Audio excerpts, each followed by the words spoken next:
Hello, everybody. It's me, Jesse, and I'm back again for another social school video. Before I get into this, just wanted to say, hope everybody had a happy Easter. It was a little chilly, but kind of a nice day. Sun was shining, and then it rained, just like every Easter. But yeah, hopefully everybody had a good holiday and was able to eat well and enjoy their family. And yeah, I know I had a great day. So, having said that, going to be a shorter video today. I want to focus on the social skill of following directions. So, last week we talked about asking for help and everything that was necessary to be able to do that. And sometimes when we ask for help, people are giving us directions, right? They're telling us what to do or how to do something. I know for me, having to follow the directions for the Zoom videos and posting these videos, I've gotten some instructions from people. And I have to say that just like with asking for help, this is not a social skill that I am particularly good at.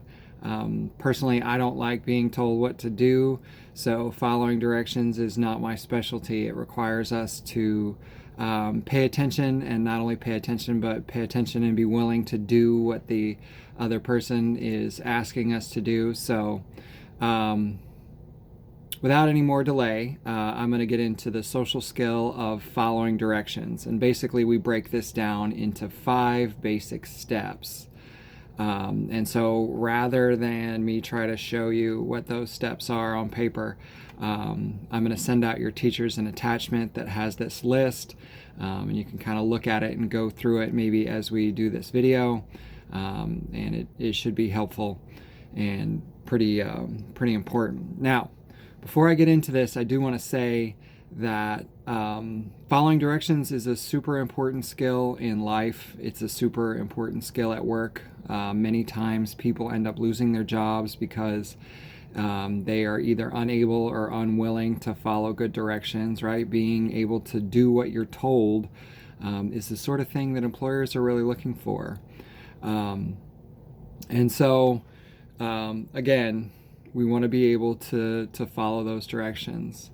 So, step number 1, listen carefully while you are being told what to do and take notes if necessary. Now, I don't know about you guys, but I really struggle sometimes with paying attention, and typically about 15 to 30 seconds after someone has started talking to me, I'm already off in my own head or thinking about something else.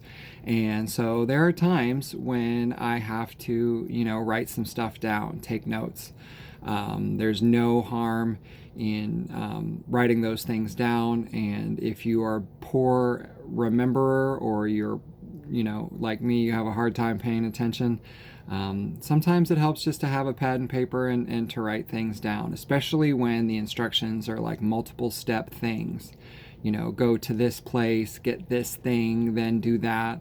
For me, it's with the computer. You open this tab and click here and do that. And so when I'm getting instructions, I typically feel the need to write it down and take some notes. And it's good to be able to remember, but it's also good to recognize that some of us really have a hard time with that. And so there's no harm in taking notes. All right.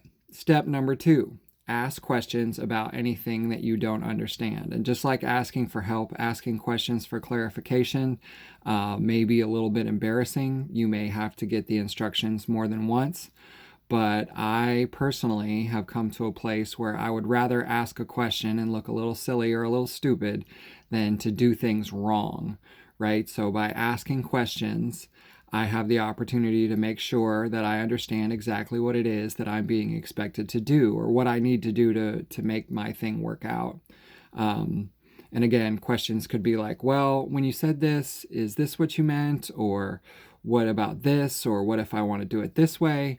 And just be ready for whatever answers people give you. So when you ask questions, just make sure that, again, you're open-minded.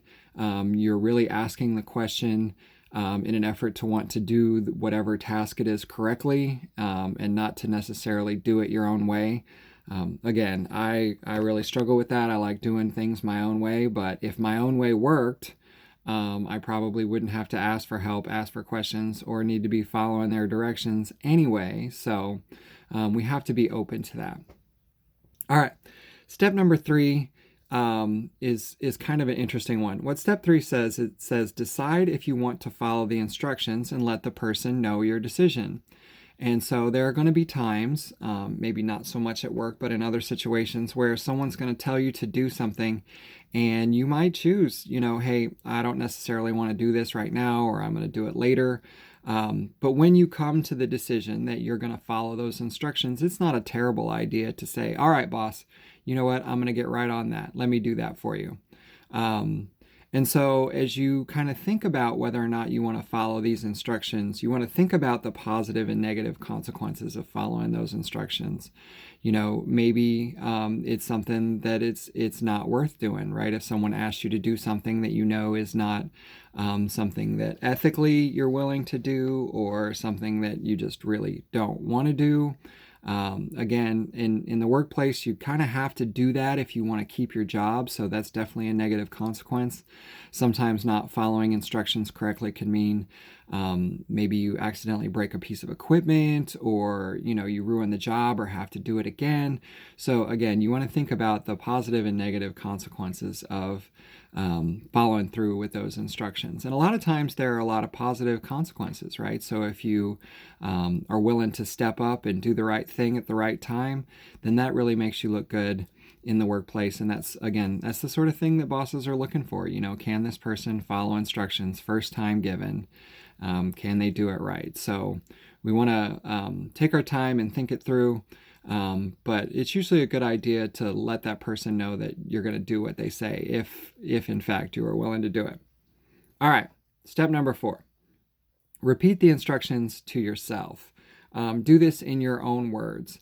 And so kind of in your head, you think it through. You're like, okay, well, I'm going to do this, and then I'm going to do that, and then I do this other thing. And you kind of put it in your own words so that you make sure that you understand.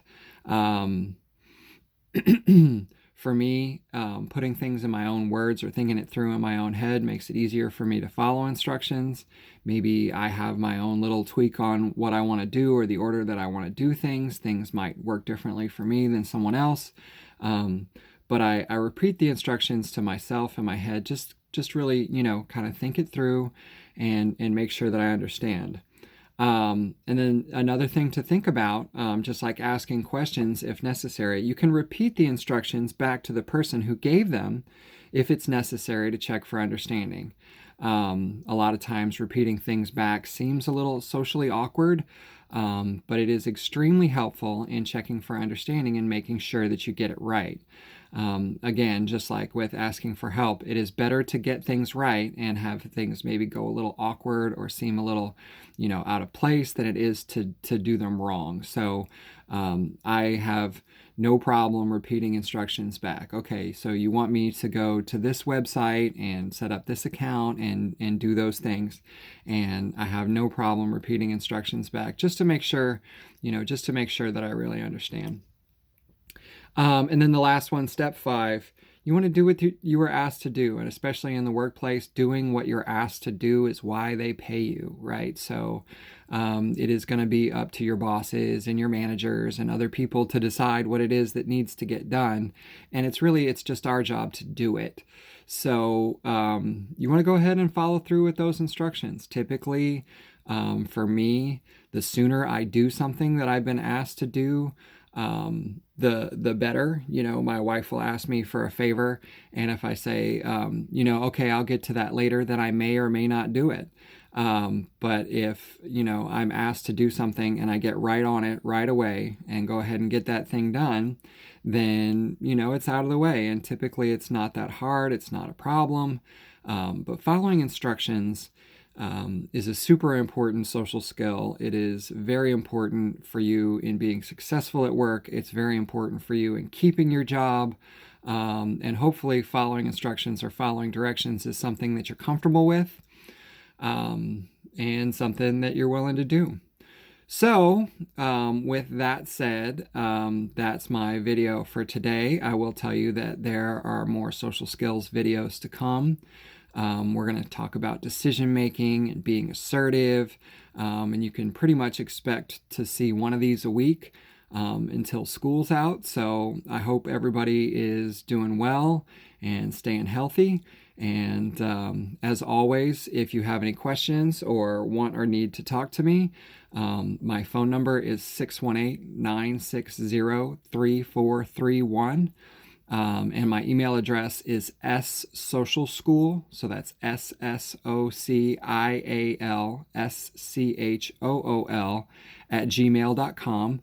And I would love to hear from you. So give me a call, shoot me a text message, send me an email, whatever it is. And hopefully everybody has a good week. So see you next time.